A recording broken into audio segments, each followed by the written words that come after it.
11ویں شریف کے حوالے سے بات ہو رہی ہے۔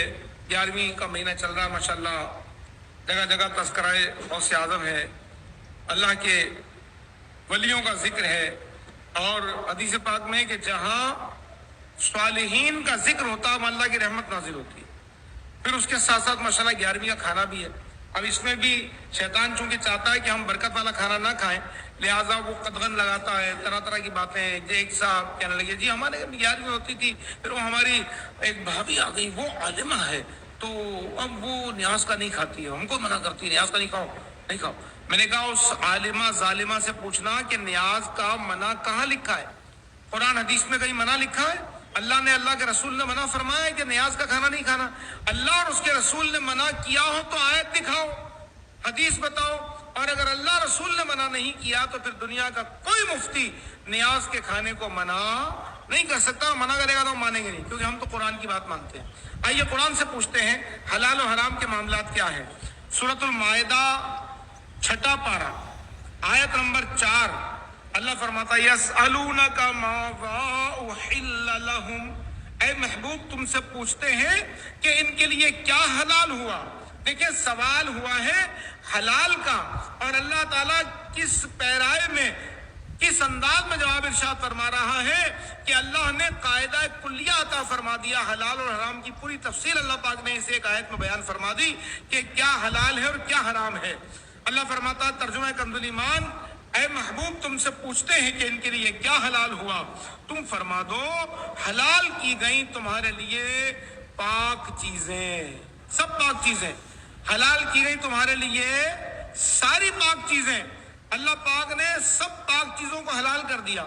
اب ہم جو 11ویں کھا رہے ہیں اس میں چاول پاک ہے، اس میں گھی پاک ہے، اس میں آئل اگر ڈال رہے ہیں تو وہ پاک ہے، اس میں جو گوشت ڈال رہے ہیں وہ گوشت مسلمان کا ذبح کیا ہوا، اللہ کے نام سے بسم اللہ اللہ اکبر کہہ کر ذبح کیا ہوا حلال گوشت ہے، وہ پاک ہے۔ سارے مسالے پاک ہیں، سب چیزیں پاک ہیں، اور ان پاک چیزوں کا مجموعہ جناب بریانی بن رہی ہے، قورمہ بن رہا ہے، روٹی بن رہی ہے، منہ میں پانی تو نہیں آ رہا، یہ سب چیزیں بن رہی ہیں۔ اس کے ساتھ میں جناب دھار کی چیز، یعنی جیسے گولی مار کے مارا تو وہ جانور اگر مر گیا تو حرام ہے، کیونکہ ذبح جو ہے وہ دھار میں ہے، توڑ میں نہیں ہے، تو جو بے دھار کی چیز سے مرا وہ حرام ہے۔ اب یہ حرام کی پوری لسٹ اللہ تعالیٰ نے بیان فرما دی، اس میں کہیں 11ویں کا نام نہیں ہے، کہیں نیاز فاتحہ کا نام نہیں ہے۔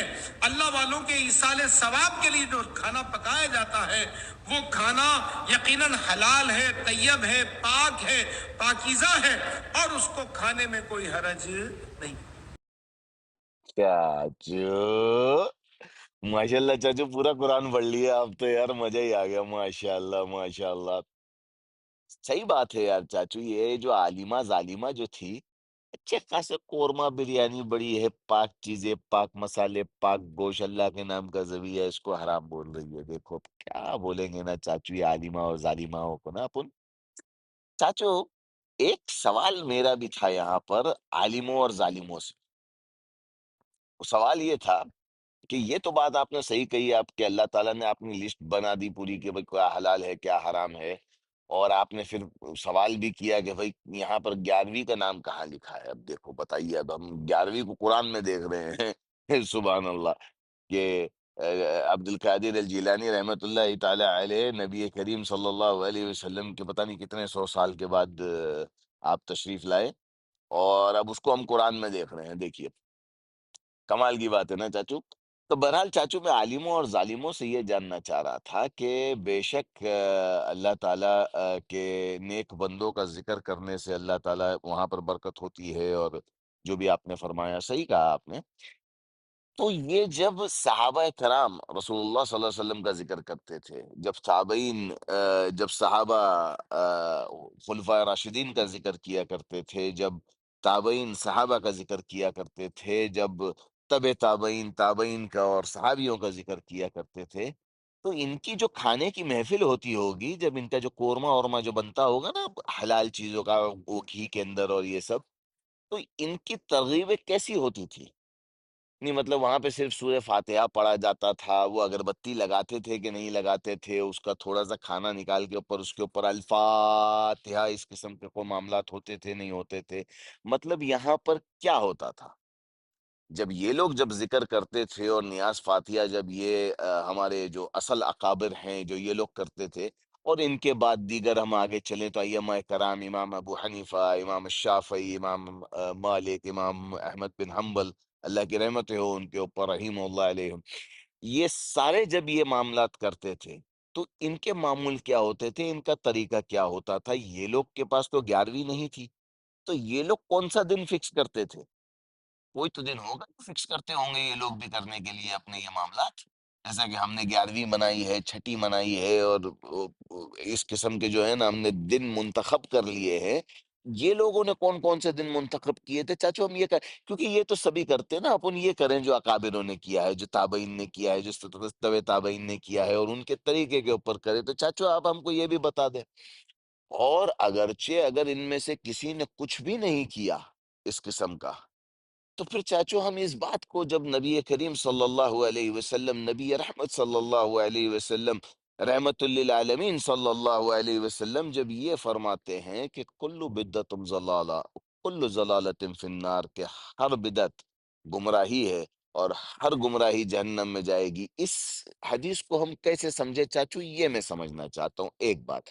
دوسری بات، اگر آپ یہ کہہ رہے ہیں کہ بھئی کہاں نہیں لکھا ہے، کہاں لکھا ہے یہ بتا دو، نہیں لکھا تو حلال ہے، تو پھر قرآن ہی کی جو آیت ہے کہ الیوم اکملت لکم دینکم واتممت علیکم نعمتی ورضیت لکم الاسلام دینا، یہ آیت جب حجۃ الوداع کے موقع کے اوپر آپ صلی اللہ علیہ وسلم نے صحابہ کرام سے پوچھی اور سنائی، تو پوری تفصیلی بات ہے، آپ تو چاچو وہ جانتے ہوں گے۔